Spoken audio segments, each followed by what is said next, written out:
Cordial saludo, tutora y compañero. Fase 5, partes de la historia clínica y legislación colombiana. Tutora Gloriola Monanti. Autora Yuli Paola Pinilla, número de grupo 151014, Universidad Nacional Abierta de Distancia UNAD, Escuela de Ciencias de la Salud ESISA, Administración en Salud, San José del Guaviare, 18/05 del 2018. Partes de la historia clínica. La historia clínica es la relación escrita de la enfermedad ocurrida en un paciente. La historia clínica está compuesta por la anamnesis y el examen físico. La anamnesis o interrogatorio es la indagación de las características de la enfermedad y del paciente. Está compuesta por los datos personales que sirve para registrar la información personal del paciente como el nombre y apellido, documento de identidad, fecha de nacimiento, estado civil, nacionalidad, ocupación, domicilio, teléfono, entre otros que se requieran para complementar más estos datos.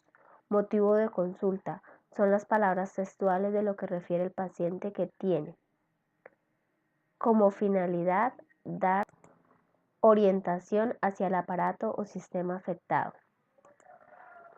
Enfermedad actual es la redacción precisa y en orden cronológico de todo lo que el paciente siente, comenzando con las primeras manifestaciones de la enfermedad.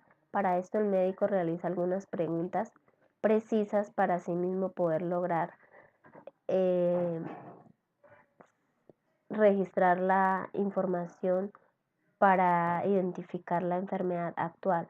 Por ejemplo, cuándo empezó a sentirse enfermo, cómo comenzó la enfermedad, si ya se ha hecho consultas previas médicas, qué exámenes se ha realizado y qué tratamientos ha recibido. Dentro de la revisión por sistema se describen los signos y síntomas de cada sistema que tiene que ver con la enfermedad del paciente. Antecedentes personales. Dentro de los antecedentes personales están los fisiológicos y los patológicos. Los fisiológicos lo que buscan es indagar sobre información precisa como por ejemplo cuál fue su peso al nacer, cómo nació, si fue un parto natural o fue un parto por cesárea. En caso de las mujeres, cuándo fue que le llegó por primera vez la menstruación, en qué etapa comenzó las relaciones sexuales, si ha tenido embarazos, si ha tenido partos, si ha realizado la lactancia. Dentro de los patológicos son para establecer las enfermedades posibles. Para eso conviene preguntar cuándo se ha realizado consultas médicas. Dentro de los antecedentes familiares se busca indagar por enfermedades en primero y segundo grado, como son la madre, el padre, los hermanos. Y en caso de haber habido fallecimientos, ¿cuál fue el motivo de la muerte de esos familiares? La otra parte de la historia clínica es el examen físico, que se refiere a la serie de maniobras en el cual se obtiene sobre la salud del paciente. Datos. En forma sucinta se debe inspeccionar, palpar, percutir y auscultar los diferentes sistemas del usuario. Revisión cefalocaudal desde la cabeza, el tórax, el abdomen, las extremidades. Es aquí donde el médico de manera rápida debe de mirar, tocar, golpear, escuchar.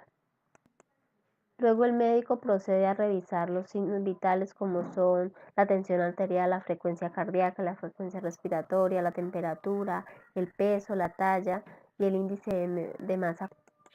La impresión diagnóstica está constituida por los datos positivos de la anamnesis y del examen físico. Sirve de base para las consideraciones diagnósticas.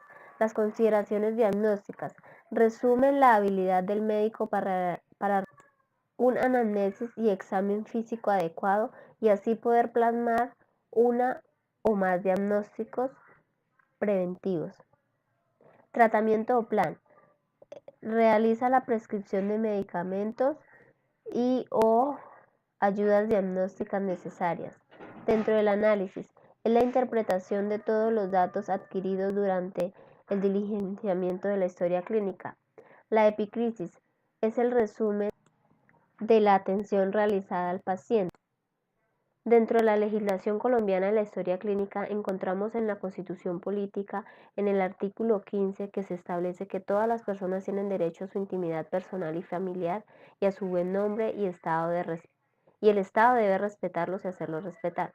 De igual modo, tienen derecho a conocer, actualizar y rectificar las informaciones que se hayan recogido sobre ellas en bancos de datos y en archivos de entidades públicas y privadas. De allí podemos ver que el Estado quiere garantizar la recolección de datos personales para fines tanto de las entidades públicas como de nosotros mismos como usuarios. Además, encontramos la resolución 1995 de 1999 que establece las normas para el manejo de la historia clínica, pero ya después, en el año 2017, mediante la resolución 839, esta resolución ha sido modificada. En esta resolución encontramos que el objeto es establecer el manejo, custodia, tiempo de retención, conservación y disposición final de los expedientes de las historias clínicas, el procedimiento que deben adelantar las entidades del Sistema General de Seguridad Social en Salud para el manejo de estas en caso de liquidación. El ámbito de aplicación es para entidades que integran el Sistema General de Seguridad Social en Salud, regímenes especiales y de excepción y demás personas naturales o jurídicas que se relacionen con la atención en salud. El tiempo de retención de la historia clínica va desde 5 años en el archivo de gestión, 10 años en el archivo central, 30 años en casos de infracciones graves a los derechos humanos y en casos de delitos de lesa humanidad su conservación es permanente. Para la disposición final, el responsable de la custodia de la historia clínica antes debe de verificar que haya cumplido con el tiempo de conservación, que se haya determinado el valor científico, histórico, cultural de la historia clínica y quede constancia en una.